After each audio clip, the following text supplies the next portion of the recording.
안녕하세요. 지난 시간에는 우리가 18, 19세기 근대수학을 살펴보았습니다.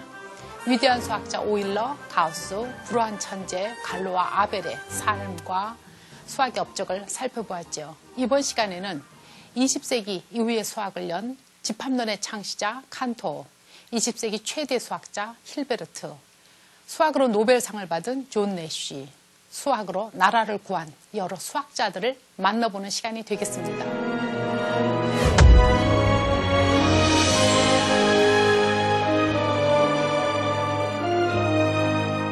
유럽의 19세기는 근대 시민사회가 일구어내어 더 생산력은 증대되면서 과학의 세계를 만들어갔습니다.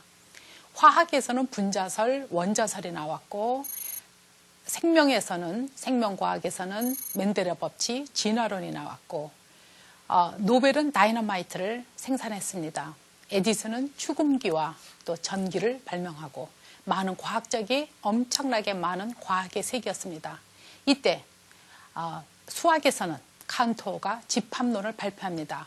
집합론은 수학의 패러다임을 바꿔놓습니다. 그는 과거에 터부시하였던 무한을 적극적으로 사용하면서 무한을 비교했습니다. 무한에도 큰 무한과 작은 무한이 있다는 것이죠.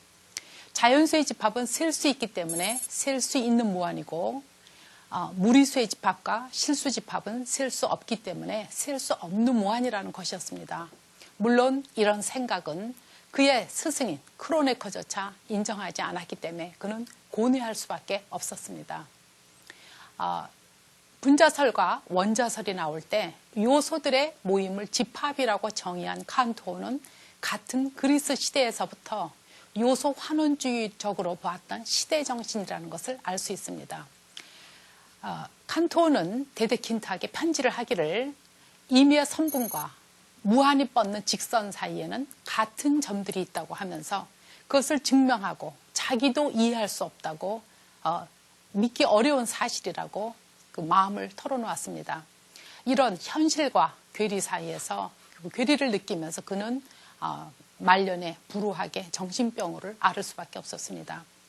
임의의 선분과 직선 사이에 점들의 개수가 같다는 것은 즉 다시 말하면 1cm의 선분 위에 있는 점들과 한 변의 길이가 1인 정사각형 면적 위에 있는 점들과 한 변이 1인 정육면체 상에 있는 점들의 집합의 원소의 개수가 같다는 이야기입니다.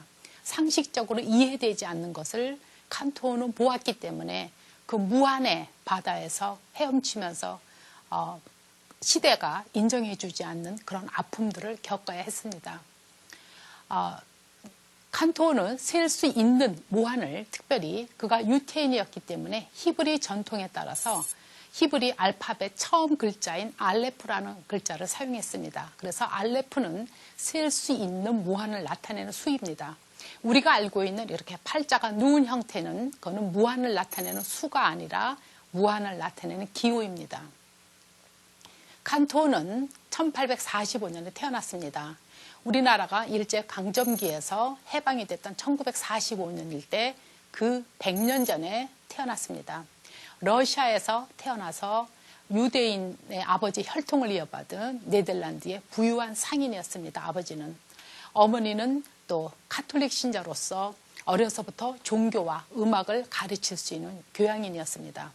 러시아에서 태어난 칸토가 11살 때 독일로 이주를 합니다. 아버지는 그가 엔지니어가 되기를 원했지만 그가 수학을 좋아하면서 스위스 쭈리히 대학으로 입학을 해서 수학을 공부했습니다. 처음에는 쭈리히 대학을 다니다가 이제 더 좋은 베를린 대학, 독일에 있는 베를린 대학에 가서 22살에 박사학위를 받습니다.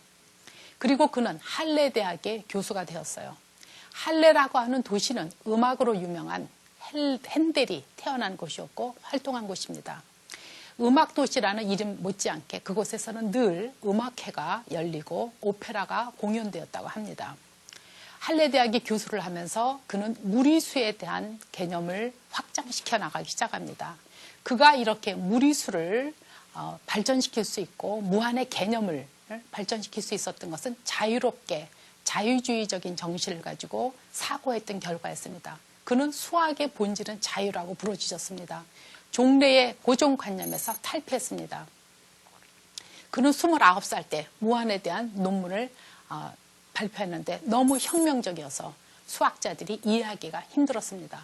그의 스승 크로네커는 뭐라고 비난했냐면 신은 자연수만을 만들었다.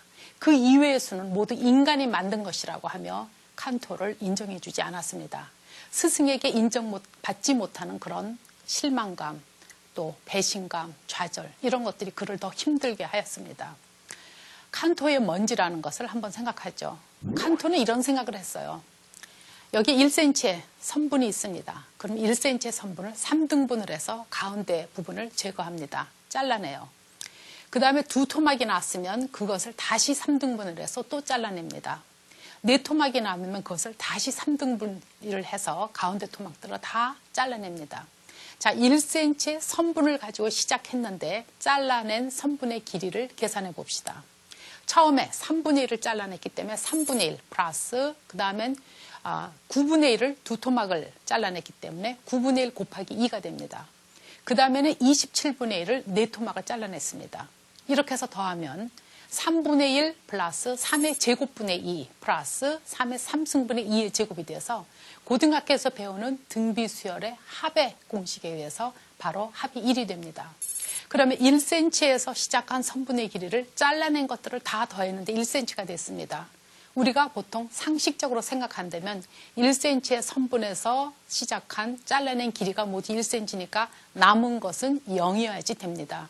그렇지만 칸토는 남은 집합